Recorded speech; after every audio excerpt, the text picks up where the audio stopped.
ఇప్పుడు శ్రీ శ్రీ శ్రీ మాతా మాణిక్యేశ్వరి వారి దివ్య సందేశాన్ని విందాం. దేశంలో ధర్మహీనత్వం అయిపోయిందనమాట. కర్మము వృద్ధి అయిపోతున్నది. ముందుకొచ్చే కాలము వినాశకాలే విపరీత బుద్ధి అంట.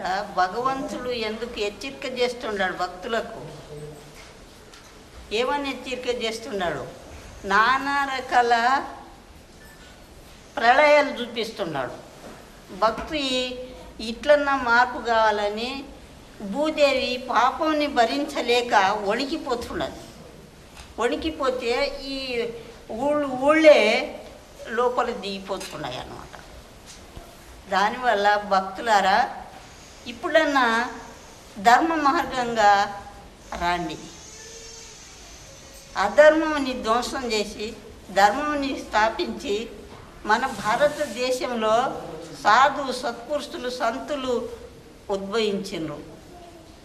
మన భారతదేశంలో వేరే దేశాల్లో సాధు సత్పురుషులు ఉద్భవించలేదు. మహాత్ములు కూడా ఇక్కడిని ఉద్భవించారు మన భారతదేశంలో.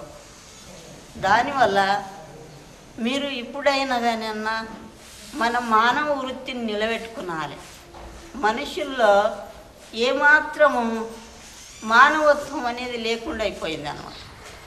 ఈనత్వము ఎచ్చైపోయింది, రాక్షసి కృత్యం ఎచ్చయింది, దేవకృత్యము శూన్యమైంది.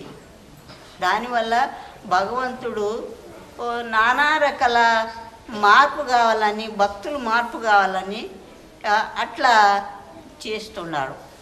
ఇట్లన్నా మీరు మేల్కొని భగవంతుని సాన్నిధికి పోయేటట్ల మీరు పరమాత్మని ధ్యానించుకొని అహింసో పరమో ధర్మ. హింస మన ప్రాణం ఎట్లనో ప్రతి ఒక్క ప్రాణి కూడా మనలాగానే. దాంట్లో కూడా ఆ పరమాత్మని అంశమే ఉంది అన్నమాట. మీ అంశమే దాంట్లో మనని హింసించకున్న రాదు, అది పాపం అన్నమాట.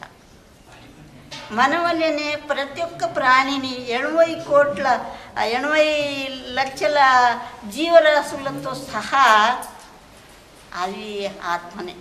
అవి ఒకటికొకటి మళ్ళా మీ వల్లనే సంసారికం చేస్తాయి, పిల్లలు కంటాయి. మళ్ళా అవి ఒకరికొకరు ప్రేమ చేసుకుంటాయి. సీమె ఇంత చక్కెర వేస్తే ఒక్క సీమె చూసి అన్ని తన గుంపునంతా తీసుకొస్తారు. ఒక్క క్షణం లోపల చక్కెరనంతా అరువు చేస్తారు. అట్లా మీరు కూడా మన మానవ వృత్తిని బంధువులారా మీరు ఆ అహింసో పరమధర్మం అది సనాతనం నుంచి వచ్చిందనమాట. మన వల్లనే ఒక ప్రాణిని చూసుకునాలి అని పెద్దలు చెప్పినారనమాట. దాన్ని గ్రహించుకొని మీరు ఈ మధుమాంసాలు మానుకుంటే అవి ఆ మధుమాంసం ఎవరు తినాలి? ఆ కుక్కలు, నక్కలు, కాకులు, గద్దలు, సింహాలు, మెకాలు, తోడేండ్లు, పెద్ద పుళ్ళు అది ఒకటికి ఒకటి ముందు జన్మలు కూడా వైరం జన్మలు వచ్చి అది ఒకదానికి ఒకటి వైరం పెట్టి అది పులి అయితే ఇది మేక అవుతాడు, లేకపోతే ఒక పశువు అవుతాడు. దానికి అనుకూలంగా ఎప్పుడో చిక్కుతుంది. చిక్కినప్పుడు ఎక్కడ పట్టుకుంటుంది? గొంతు ఇక్కడ పట్టుకుంటుంది అనమాట.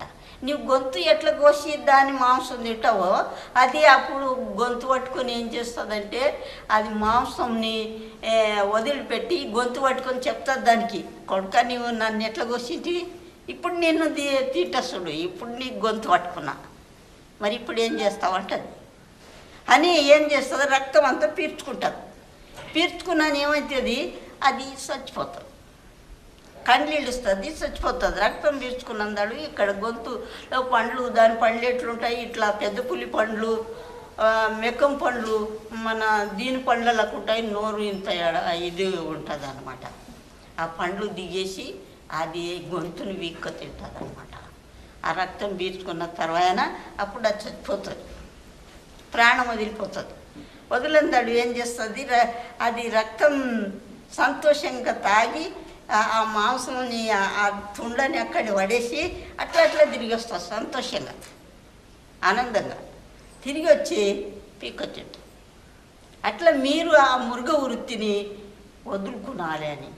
మీరు అంతా రాచేసి మృగ వృత్తి అయిపోయింది మన భారతదేశం అంతా, ఈయన వృత్తి అయిపోయింది, ధర్మ వృత్తి అంతా శూన్యత అయిపోయింది, దయమయత్వం అనేది లేకుండా అయిపోయింది.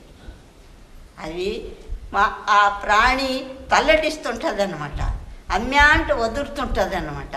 ఆ భగవంతుని ప్రార్థన చేస్తుంటుంది, అయ్యో పరమాత్మ నన్ను రచన చెయ్యి అంటానని. అమ్యాని వదులుతుంది, దాన్ని అట్లేని కోస్తారు. అంటే కోసేటోడు యముడు అనమాట. అది జన్మాంతర వైర్యంతో ఆ పాప వృత్తితోటి ఆ జన్మానికి వచ్చేస్తుంది. వచ్చేసి ఇక దాన్ని నోట్ల పడుతుంది అనమాట.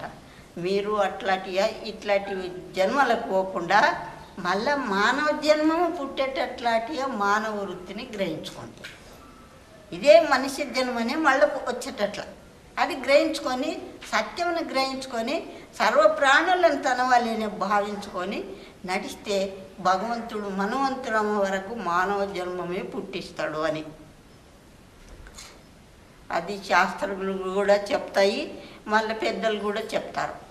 దానికి మీరు అందరూ భక్తులు ఇప్పుడు ఈ టీ లోపల భక్తులైనట్లాంటి వాళ్ళే అందరు తెలుసుకునాలని, ఈ ధర్మాన్ని తెలుసుకునాలని టీ చేసినారు. ప్రపంచం అంతా తెలవాలి ధర్మం ఏది అధర్మం ఏది అని.